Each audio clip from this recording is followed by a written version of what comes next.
Hi అండి, welcome to my channel food by స్టావ్స్. ఈరోజైతే చాలా టేస్టీగా ఈజీగా పావ్ బాజీ చేశానండి. టేస్ట్ అయితే చాలా బాగుందండి. నాకైతే చాలా ఫేవరెట్ అండి ఈ పావ్ బాజీ రెసిపీ. ఈ పావ్ బాజీ ఇంట్లోనే ఈజీగా హెల్దీగా ప్రిపేర్ చేసుకుందామండి. ముందుగా ఒక గిన్నెలో వాటర్ పోసుకొని అందులోకి కొద్దిగా సాల్ట్ వేసుకోవాలండి. ఈ వాటర్ లోకి కట్ చేసి పెట్టుకున్న బంగాళదుంప ముక్కలు, తర్వాత 2 చిన్న క్యారెట్స్ ముక్కలను కూడా కట్ చేసుకొని వేసుకోవాలండి. ఇలా కట్ చేసుకున్న ముక్కల్ని వేసుకున్నాక బాయిల్ చేసుకోవాలండి. ఒక 10 నిమిషాల పాటు వరకు బాయిల్ చేసుకోవాలండి. ఇలా చూపిస్తున్నట్టు ముక్క ఉడికిందా లేదా చెక్ చేసుకుంటూ బాయిల్ చేసుకోవాలి.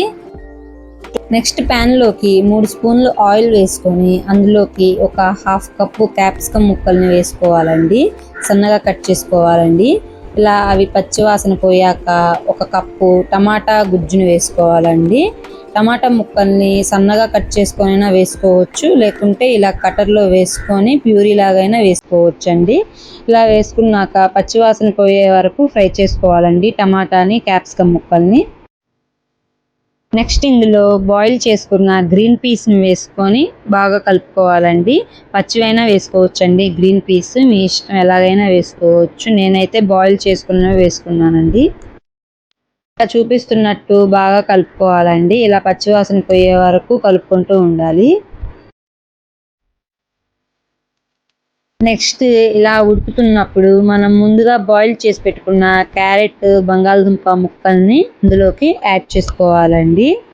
ఇలాగా ఉడకపెట్టుకున్న బంగాళదుంప, క్యారెట్ ముక్కల్ని వేసుకొని ఆ టమాటో ప్యూరీలోకి కలిసేలాగా బాగా కలుపుకోవాలండి.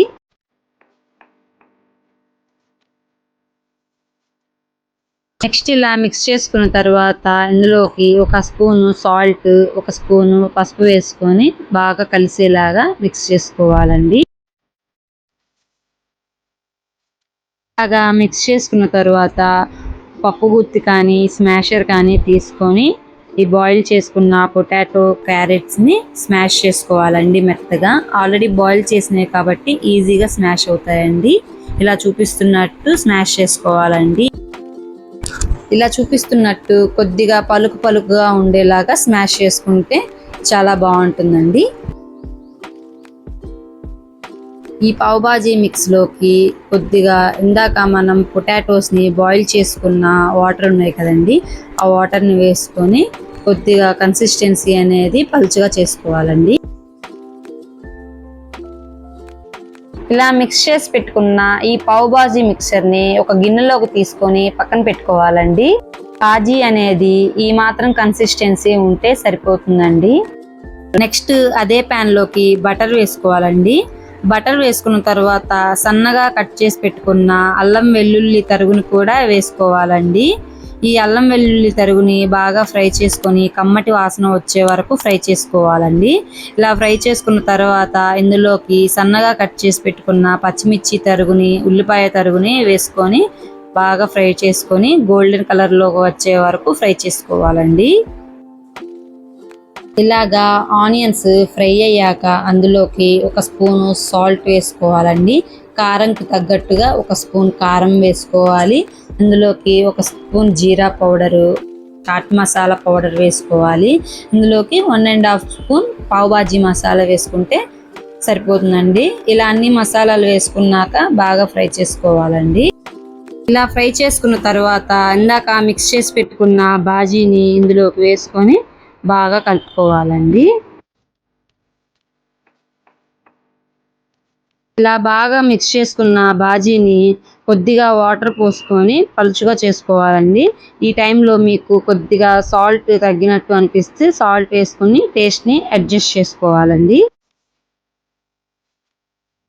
కలుపుకున్న తర్వాత ఈ బాజీలోకి ఒక 2 స్పూన్లు కొత్తిమీర వేసుకొని కొద్దిగా బటరు, లాస్ట్లో 1 స్పూన్ కసూరి మేతి వేసుకొని బాగా కలుపుకోవాలండి. ఇంకంతే అండి, ఈ పావు బాజీలోకి బాజీ అయితే ప్రిపేర్ అయిపోయినట్టే అండి. నెక్స్ట్ పావు బ్రెడ్ని ఫ్రై చేసుకుందాము. పావుని ఫ్రై చేసుకోవడానికి కొద్దిగా బటర్, 1 స్పూన్ పావు బాజీ మసాలా, కొద్దిగా కొత్తిమీర, ముందుగా ప్రిపేర్ చేసుకున్న బాజీని వేసుకొని ఇలా చూపిస్తున్నట్టు పావు బ్రెడ్ని ఫ్రై చేసుకోవాలండి. ఇలా చూపిస్తున్నట్టు రెండు వైపులా పావు బ్రెడ్ని ఫ్రై చేసుకోవాలండి. ఇలా వేడిగా సర్వ్ చేసుకుంటే పావు బాజీ అనేది రెడీ అయిపోయినట్టే అండి. అంతే అండి, చాలా టేస్టీగా ఈజీగా పావు బాజీ అనేది రెడీ అయిపోయినట్టే అండి.